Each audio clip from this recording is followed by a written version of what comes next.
Chicken pasta குயிக்காக ஈஸியாக நல்ல சாஃப்டாக எப்படி செய்கிறதுன்னு பார்க்கலாம். ஸோ இது ஜஸ்ட்டு ஒன் குக்கர்லேயே பண்ணக்கூடிய ஒரு ஈஸியான simple recipe.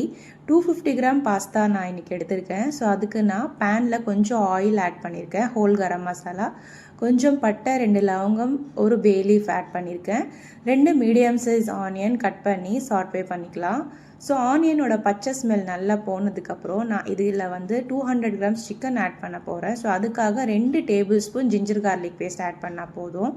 So ginger garlic paste add பண்ணி பச்சை ஸ்மெல் போனதுக்கப்புறம் 200 கிராம்ஸ் குட்டி குட்டியாக ஆட் பண்ணி வச்சுருக்க சிக்கனை நான் ஆட் பண்ணியிருக்கேன். இதுக்கு பதிலாக நீங்கள் ப்ரான்ஸ் இல்லைனா மஷ்ரூம் கூட ஆட் பண்ணலாம். ஸோ இதில் டர்மரிக், சால்ட் ஆட் பண்ணி சிக்கனோட பச்சை ஸ்மெல் போனதுக்கப்புறம் நான் 3 மீடியம் சைஸ் தக்காளி எடுத்திருக்கேன். தக்காளி 3 ஆட் பண்ணும் போது கொஞ்சம் ஜூஸியாக டேஸ்ட்டாக இருக்கும்.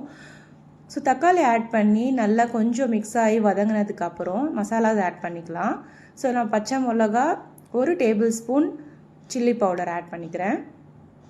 கொஞ்சம் garam masala and coriander leaves அதையும் நம்ம இதில் ஆட் பண்ணிக்கலாம்.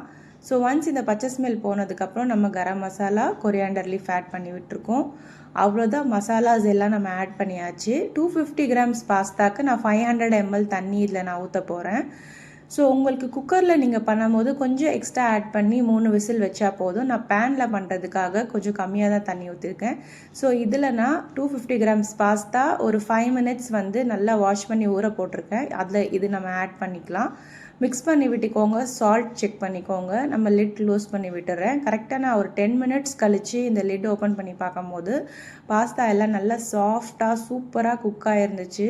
சிக்கனோட ஃப்ளேவராக ரொம்ப டேஸ்டியாக இருந்துச்சு. நான் இதில் கொஞ்சம் காரம் கம்மியாக ஆட் பண்ணியிருந்தேன். உங்களுக்கு எப்படி தேவையோ அதில் நீங்கள் ஆட் பண்ணிக்கலாம். இது பிரியாணி ஸ்டைல் பாஸ்தா, 1 பாட்டில் குயிக்காக பண்ணக்கூடியது. வீட்டில் ட்ரை பண்ணி பாருங்கள்.